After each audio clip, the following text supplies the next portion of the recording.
A lot of members of Broncos Country want the Denver Broncos to trade for inside linebacker Roquan Smith of the Chicago Bears. We tell you why that simply is not going to happen for this Broncos team. I know it's unfortunate, Broncos Country, but we also take a look and react to the first unofficial depth chart for this Broncos team heading into their first preseason game against the Dallas Cowboys. You get that and much more on today's brand new episode, Locked on Broncos. You are Locked on Broncos, your daily Denver Broncos podcast. Part of the Locked On Podcast Network. Your team every day. What's up, Broncos Country? Welcome into a brand new episode of Locked On Broncos, your daily Denver Broncos podcast, part of the Locked On Podcast Network, your team every day. Thank you so much, Broncos Country, for tuning in and making Locked On Broncos your first listen of the day on your favorite audio podcasting platform, or whether you're deciding to watch us here on YouTube. Do us a favor, hit that subscribe or that follow button so you never miss out on a day's worth of Denver Broncos news, content, and coverage. Don't forget to interact with us on YouTube as well in the comment section and on social media. From the South Stands to the end zone, I'm your host, as always, Cody Roark, senior Broncos analyst and reporter for Mile High Sports, joined alongside by my co-host, Sayre Bedinger, site expert, predominantlyorange.com. Sayre, Thursday's a big day for the Denver Broncos because the Dallas Cowboys are coming to town for a joint training camp practice. On Wednesday, we had the introduction of the brand new ownership group, the Walton Penner Family Ownership Group, introduced at the UC Health Training Center. A lot of exciting things ahead here for this Broncos team, but you know what? I think Broncos Country is more excited about the idea of a linebacker being traded that simply just probably isn't going to match up. That's right. It's right. You know, the ownership group coming in, who cares when there's roster moves to be made, right? Or potential roster moves to be made.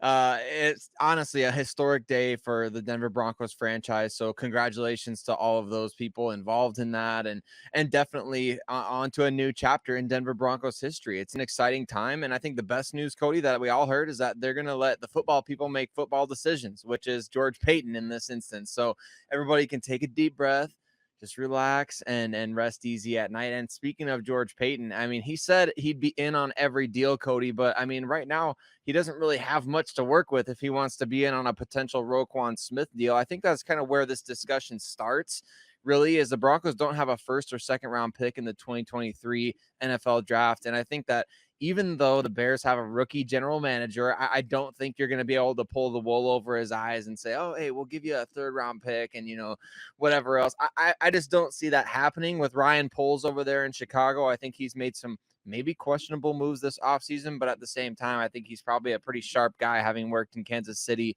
for quite a few years now. So to me, I think that's where this conversation really begins. And potentially for some people, maybe it ends right here. Well, it certainly might here. And obviously, if you're a Chicago Bears fan that stumbled upon this podcast, please check out our good friend Lauren Cox, host of the Locked On Bears podcast.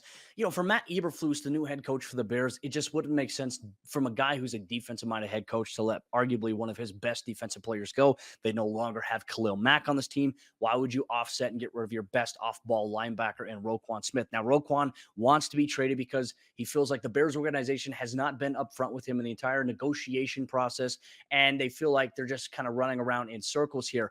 The Broncos have 5 total picks in the 2023 NFL draft. George Paton has said, we will not have this many come the draft. We will have more. He's going to exhaust every resource to get more draft picks. So philosophically, everything that we've seen from George Paton, it doesn't match up that he would go out and trade for a guy like Roquan Smith. As good as Roquan Smith is, don't get me wrong, I'm not saying that the Broncos wouldn't benefit from having Roquan on this defense. I'm just saying right now, from a philosophical standpoint, from the trends of what we've seen from George Paton, this doesn't look like a move that will happen. And there's other reasons to it, too. George Paton isn't parting ways with any draft capital, but you also have to think about money, salary cap. Roquan is wanting an extension that's going to pay him well over $20 million per year. And when you look at this Broncos team, Sayre, I mean, there's a lot of players that the Broncos in-house need to take care of. We talk about Dre'Mont Jones. We talk about Bradley Chubb. We talk about Russell Wilson needing a brand new contract extension at some point. It doesn't make sense. The writing isn't on the wall here for Roquan Smith to Denver. Not to mention, here's the deal. Denver is very comfortable, fully comfortable from people I've spoken to inside the building with Josey Jewell and Jonas Griffith as their 2 linebackers. And you know what? Josey's looked great. If he can stay healthy all year, I think he'll be a tremendous asset. And look, I'm not trying to compare Josey to Roquan. They're 2 completely different players. But the Broncos feel very good about the starters that they do have here. And that's where I think the conversation really does end on the Roquan Smith to Denver conversation. Yeah, definitely. And I agree. I feel like you have every reason to be comfortable with the guys that you have. And I think that devil's advocate, could they upgrade by adding Roquan Smith? I mean, which teams in the NFL wouldn't be upgrading by adding Roquan Smith? It's a very, very short list, if anybody is even on it. So I think obviously Roquan is a special player, but you're right. He's going to command such a big price tag. And there are a few teams out there that could afford that price tag into the future and maybe justify it.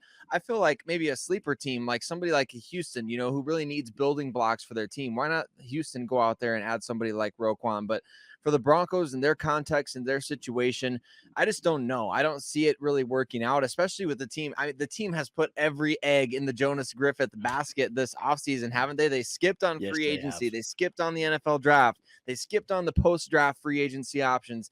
They skipped on Anthony Barr. They couldn't beat the Cowboys offer for Anthony Barr, which was like what, $3 million in salary or something like that, up to $5 million potentially. I mean, even if the Broncos were slightly in on Anthony Barr, I don't think that necessarily means, well, they might be in on the Roquan Smith market. Anthony Barr is a completely different type of player that can come off the edge for you and do a number of different things. So I think it's a very different situation. And to me, Cody, I think exactly what you just said. You have two starting linebackers. Unless you feel like you really want to move on from Josie Jewell and include him in the trade package and really do some kind of crazy off-the-wall Madden type of trade here, I think definitely it just doesn't make sense for the Broncos to be the team to acquire Roquan Smith. As fun as it sounds to have him in the Mile High City, and as much respect as we have for him as a player, we're not saying he's a bad player. We're not saying he's not worth trading for. I just don't think in the Broncos context it makes much sense right now. Absolutely. I mean, spot on there. And there's also been some trade rumors about Jalen Reagor. From what I've been told, there is no validity to those rumors. George Paton, look, here's one thing that we've grown to know. And if anything's coming from the outside, it's smoke and mirrors. It's not true. George Paton does not let anything out of that building. He's not going to tell people what he's looking for. He's going to make a move, if anything. It's not going to be speculation.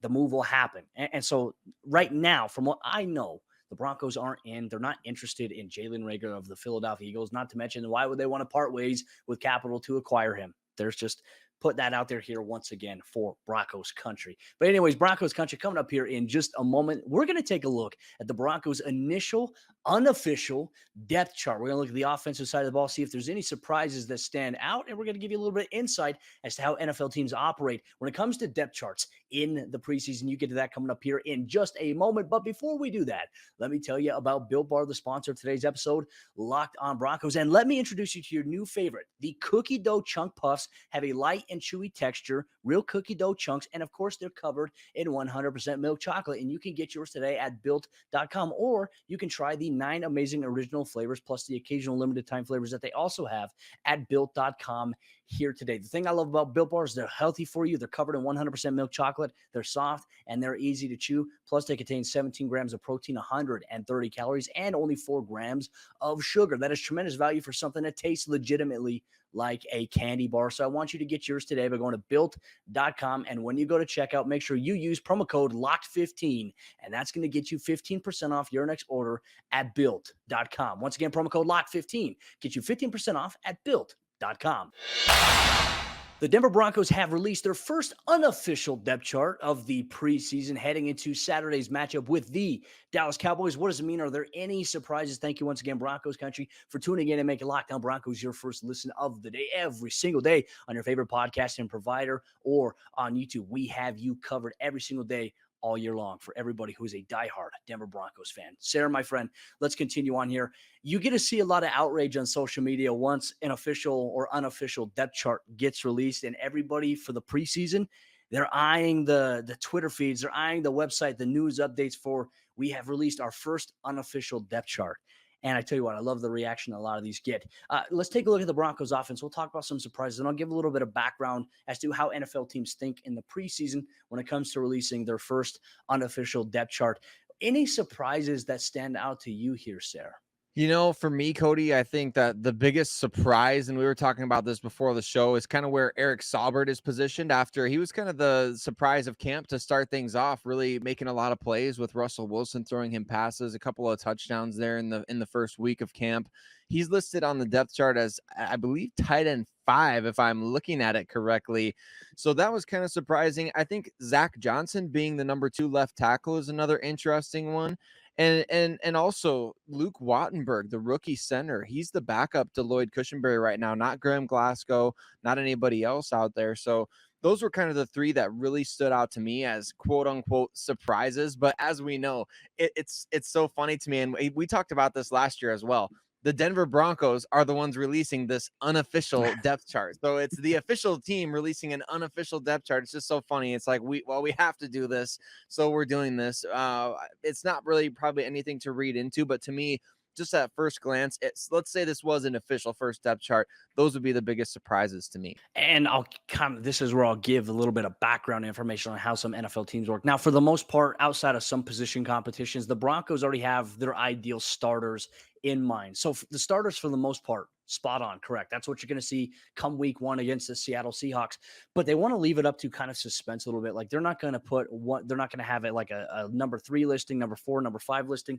They just put them in boxes next to each other, the player names here. So for them, they're not going to give away maybe any personnel decisions or strategies, because when you list a designation as wide receiver 3, 4, 5, or 6, now you give other NFL teams the chance to look at maybe how your board is falling, how your depth is falling, and then that either determines whether or not they add a guy into their list. Is like, hey, if this guy gets cut, we want to add him to our roster, so on and so forth. So I would say outside of the starters, believe nothing that you hear and only half of what you see. Broncos country, not much to be made out of it. They scramble around the names purposefully. It doesn't have any indication outside of just the starters. And if I think people notice, once we get to the defensive side of the ball, they'll notice there's just 2 cornerback spots. They don't list a nickel corner.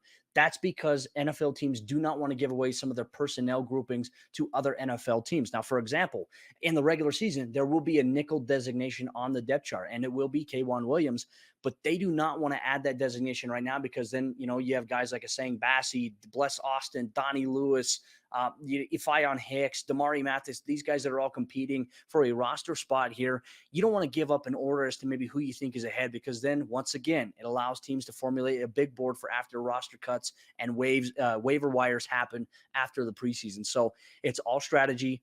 Like I said, the starters, that's pretty much concrete, set in stone. Everybody else, not so much, not much to read into, but it is nice to see Montreal, Washington getting recognized in terms of the depth there that the Broncos do have. I believe in terms of their first unofficial depth chart, there's 3 wide receiver spots, and it goes Cortland Sutton, Jerry Jeudy, and then KJ Hamler's another one of those guys. But Montreal, Washington, very much in the mix. We talk about Travis Fulgham not doing as much in camp. He's even placed somewhere on that list. Nothing to read into, because all those guys are competing for a roster spot there, sir. So to give some backup there. But yeah, I do think it is a little interesting, though, with Luke Wattenberg being listed as the backup center, when we have been seeing Graham Glasgow get reps at the center position throughout training camp. So part of me is thinking, okay, he's either going to be a swing option where he can play center if need be, but maybe they just have him listed primarily as a backup guard at this point, and especially with Netani Muti's injuries there. That is a huge thing to keep into consideration at this point in time. And that'll round out the Denver Broncos offensive depth chart side of things. But let's talk about a couple of roster moves that happened before we get onto the defensive depth charts there. Now, on Wednesday, it was announced that the Broncos had waived running back Tyreek McAllister, an undrafted rookie free agent, left Tuesday's practice with a hamstring injury. So he's got the waiver, the injured designation there. And then they placed outside linebacker Christopher Allen on injured reserve, thus ending his season effective immediately, as he continues to deal with a little bit of a foot injury that continues to nag him dating back to last year at Alabama. And in a corresponding move, the Broncos brought in former Broncos training camp running back Stevie Scott, who spent time with the team briefly last year, and they brought in former Dallas Cowboys running back Jaquan Hardy, who had 4 rushing attempts for the Cowboys last season. The regular season, appeared in 3 games, had a 22-yard touchdown run in one of those games there. So we'll see if that's just intel for Thursday's joint training camp practice against the Cowboys ahead of the preseason matchup. You never know. These things kind of play out a little bit that way, Sayre. But you know what? Broncos country probably wants to know a little bit more about the defense. Any surprises on the Broncos defensive depth chart on the unofficial initial depth chart released this week? We get to that coming up here in just a moment. But real quick, if you're a Broncos fan, if you're a Colorado sports fan, there's a lot of excitement riding right now in Broncos country with a brand new ownership, a brand new head coach, and a brand new quarterback and a future Hall of Famer in Russell Wilson. Expectations are a mile high, and everybody is ready to ride. So make sure you ride with Sayre Bedinger and myself here on the Locked On Broncos podcast every single day all year long. We have you covered. Post-game recaps, daily practice reports. I'm in Dove Valley every day at practice. I'll be on the road traveling with the team, covering the team this season, and you can get all the best objective Denver Broncos news, content, and coverage right here. Locked On Broncos, part of the Locked On Podcast Network, your team every day. The Broncos defense has had a very aggressive offseason and a lot of playmakers flowing to the football. How does this shake out on the first unofficial depth chart release here? Thank you so much once again, Broncos Country, for tuning in and making Locked On Broncos your first listen of the day every single day. We appreciate you so much for taking time out of your day to listen to Sayre and I talk and break down all things Denver Broncos related. Sayre, let's now get to the unofficial depth chart here for the defensive side of the ball here. Any surprises that really stand out? We take a look at personnel groupings on the defensive line, linebacker, outside linebacker, cornerback, safety. I mean, to be honest with you, everything kind of looks like how it's looked at practice, which, hey, is a good thing. And like we said, there's a little bit of a disguise here by the Broncos in terms of their personnel groupings that aren't going to give things away. That's right. Certainly don't want to be giving anything away as far as an edge for people in their roster building or competitively in the game. So I think the biggest surprise, Cody, has got to be Randy Gregory, listed as the number 5 edge. I'm just kidding. He's only listed there because he hasn't practiced. He's injured. The Broncos did that actually for a number of players. So if you're reading the depth chart and you see a starting player like Randy Gregory or potentially Billy Turner on the depth chart listed really deep, it's because they haven't practiced due to injury. But I think really, like you mentioned, it's kind of chalk across the board. Nothing surprising, in my opinion, just looking through the list. I think you look at different guys out there like Deshaun Williams. I don't know if a lot of people expected him to be with the starting unit on the defensive line, but that might be a surprise to some people. If you look at the depth chart, you see Deshaun Williams out there instead of Mike Purcell.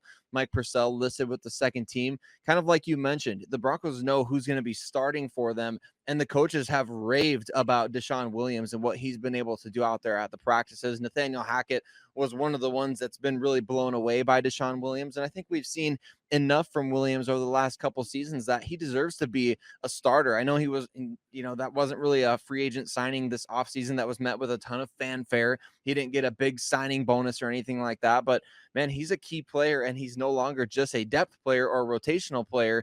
He's in the starting lineup, and I think he's there to stay. He may rotate with some other guys, but to me, Cody, that was the number one most surprising thing. The linebacker group, as expected, we see Jonas Griffith in there in the starting lineup with Josie Jewell, and I think that is going to stick. I don't think that's necessarily anything the Broncos are trying to pull the wool over anyone's eyes. We got Malik Reed in the starting lineup in place of Randy Gregory, who, like I mentioned, right now he's not even really listed on the depth chart. He hasn't been practicing, so that will change, obviously, once he's healthy and once these have to become official. But Malik Reed is the edge opposite of Bradley Chubb. And then Baron Browning is right behind Bradley Chubb as well on the depth chart. The one surprise, though, Cody, to me, we know he hasn't practiced a ton. We haven't heard a lot about him. Maybe you have some insight into Jonathan Cooper. He's listed on the depth chart behind Jonathan Kongbo. And I think that Jonathan Cooper kind of falls into that mix with Randy Gregory and Billy Turner, where he's not being listed super high on the depth chart because he hasn't practiced a ton. But at the same time, do you have any insight as to where he's kind of at with the post the surgery, things like that, and where the team may be trying to fit him in? Oh, after missing Saturday's practice, he's been at practice every single day so far this week. It's been a nice sight to see him and K'Wan Williams. Like I said, more so the back end outside of your two starters. We knew that going into the season, if Randy Gregory wasn't ready, the Broncos would list Malik Reed as that guy starting opposite of him. But I mean, when you look at the rotation, it's been very healthy with the amount of edge rushers they've been going with. With Deshaun Williams, he's been primarily getting a lot of the reps starting at defensive end. And then when DJ Jones, comes back from the back injury, he's been at practice the last couple of days. He'll be that starting nose tackle, and a Mike Purcell will rotate behind him. But Deshaun Williams more than likely has that DN spot right now, in my opinion, locked up. Opposite of Dre'Mont Jones, which is a nice thing to see there. Linebacker, not even close. I mean, it's just those two guys. And then it goes Alex Singleton, Justin Sternad, and that'll probably round out the top 4 at linebacker. Same thing as safety. Justin Simmons, Kareem Jackson, PJ Locke, Caden Stearns going to signify the top 4. And it'll be very interesting to see who actually becomes that 5th safety option. Can it be Jamar Johnson? Can he make some plays in the preseason to really maybe solidify his stance why George Payton drafted him? Or will Delarry and Turner Yale come in and unseat him? But then again, J.R. Reed, a veteran guy that's been playing with the Houston Texans last year, has looked better than both those guys that I mentioned just before that. So it's really hard to see where things are at right now. I think we'll have a better determination here in the preseason, especially after the day one, especially after game one against the Dallas Cowboys, something to work, keep an eye on. But as it pertains to Jonathan Cooper, Sayre, for him, very limited so far the entire training camp, which, in the eyes, I think a lot depends on the personnel department. Does George Payton view him as a guy like, we saw how big he was for us last year. So his roster spot's really kind of intact as we try to formulate what we're going to do at edge rusher here with the other guys. What's the status on Randy Gregory coming back from the injury that he sustained? He continues to work and he's out there every single day. I mean, he looks like a massive human being, Sayre, like tall, lean muscle, chiseled out of stone, just rock hard. That is exactly who Randy Gregory is. And I'm excited to see him get on the field and put the pads on at some point. Who knows when it'll be. But I do think Jonathan Cooper is an interesting one. If he can't participate much in the preseason, I mean, Sayre, I do think that there's a legitimate chance that he may be cut. I mean, he could be one of those guys the Broncos are hoping to stash, but just knowing what his production was like last year, I don't see that necessarily happening if that is the case. You mentioned Christopher Allen now going on injured reserve. This will be technically a redshirt year for him. He'll probably come back onto the practice squad training camp next year and maybe have a chance to compete for a roster spot. But then Jonathan Kongbo and Aaron Patrick are some guys who've been getting a lot of reps defensively at outside linebacker, with the various units that they've been putting on the field. So, I mean, unless those guys are just having unworldly like performances, they could be trade candidates if in fact they have a really good preseason, or you could just elevate their stock a little bit. Malik Reed could also be one of those guys. I know a lot of Broncos fans are saying, hey, he could be a potential trade guy. I don't think the Broncos are willing to trade him right now. I don't think that's something that they're thinking about, but if they can trade maybe some of these back end guys that maybe perform really, really well for even a 6th or a 7th round pick, certainly possible to add and give you a little bit more leverage in your war chest that George Payton, that we know he loves to have assembled. But a lot to be determined here this weekend when the Broncos host the Dallas Cowboys in Power Field at Mile High. Kickoff 7:00 p.m. Mountain Time immediately following the game. I'm going to have to drive back from the stadium to my house. But one thing you can be certain on after that, you will get an episode of Locked On Broncos here, courtesy of Sayre Bedinger and myself. And then roster cuts will happen sometime, I believe, Saturday, late afternoon. They'll be in. It goes from 90 to 85. What will the cuts look like? That will be determined based on how the preseason goes. But Sayre, my friend, today's been a great episode with you. It's been a great episode with everybody in Broncos country who's listening on their favorite podcast and providers or that are watching this here on YouTube. Do us a favor, hit that little bell notification down below. So anytime that we have a show, we publish it, you automatically get notified in your YouTube notifications, or make sure you're subscribed on your favorite podcast and provider so you never miss out on a day's worth of Denver Broncos news, content, coverage, and more. We have you covered here at the Locked On Broncos podcast. Sayre Bedinger and myself, we're going to be back tomorrow because we're going to be recapping the joint training camp practice with the Denver Broncos and the Dallas Cowboys. How did the first team offense look against the Dallas Cowboys first team defense, and vice versa with the defense versus the offense for Denver and Dallas? We have you covered here, Locked On Broncos.